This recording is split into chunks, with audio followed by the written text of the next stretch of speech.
आफ्नो कुराहरु राख्नुस्। सम्माननीय सभामुख महोदय, यो लामो समयदेखि संसदमा हामीले भिजिट भिसा प्रकरणमा छानबिन गरौँ भनिरहेका छौँ। यो कुनै राजनीतिक दाउपेचको कुरा होइन। म सरकारमा रहेका दलहरूलाई पनि मेरो अपिल छ, अनुरोध छ, त्यहाँ भिजिट भिसामा बिक्रीमा परेका मान्छेहरू यो रासपा र रापरपाका या अन्य दलका मात्र होइनन्। त्यहाँ काङ्ग्रेसका मान्छे पनि परेका छन्, त्यहाँ एमालेका मान्छे पनि परेका छन्, त्यहाँ माओवादीका पनि छन्। समग्रमा भन्ने हो भने नेपाली नागरिक बेचिएका छन्। तिनीहरूको छानबिन गर्नुपर्छ। यहाँ संसदमा अहिले पनि अपिल गर्न चाहन्छु, साथमा आउनुहोस्। संसदमा हामी कति सङ्ख्यामा छौँ भन्ने कुरा महत्त्वपूर्ण होइन, यो मुद्दा जायज हो कि होइन त्यो कुरा महत्त्वपूर्ण हो।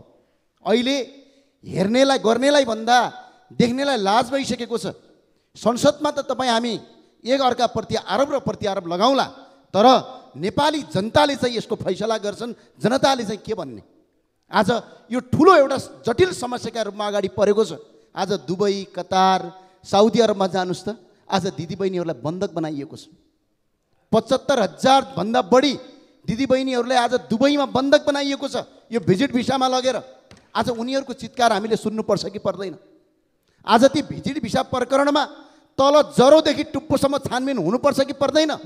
ती दोषीहरू चाहे मन्त्री हुन्, चाहे प्रधानमन्त्री हुन्, चाहे यो देशको राष्ट्रपति होस्, तिनीहरूलाई कारबाही गर्नुपर्छ कि पर्दैन? यो हाम्रो दायित्व हो कि होइन? हामी मात्र जनप्रतिनिधि त होइनौँ नि, तपाईँ हामी सबै जनप्रतिनिधि हौँ। जनताले चुनेर पठाएका हुन्। त्यो भएको हुनाले यो संसदमा अहिले पनि हामी एक गिट्का उभ्यौँ। कसको राजनीतिक दाउपेच के को कतातिर नजाउँ, हामी संसद एकजुट बनेर यो भिजिट भिसा प्रकरणमा संसदीय छानबिन समिति बनाऊ। जो दोषी छन्, चाहे त्यो जुनसुकै पार्टीको मान्छे होस्, त्यसलाई कारबाही गरौँ, कारबाहीको दायरामा ल्याउँ र अपराधीलाई तपाईँको जेल सजाय गरेर भोलि एउटा देशमा रोजगारीका लागि विदेश जाने मान्छेहरू, घुम्न जान विदेश जाने मान्छेहरूलाई बेच्ने अपराधीलाई कानुनी कठघरामा उभ्याउँ। त्यही भए हुनाले म अपिल गर्न चाहन्छु सत्तापक्ष सरकारलाई पनि यहीँबाट भन्न चाहन्छु, सम्माननीय सभामुख महोदयज्यू, आज हामी सङ्ख्याको आधारमा को कति छौँ यसले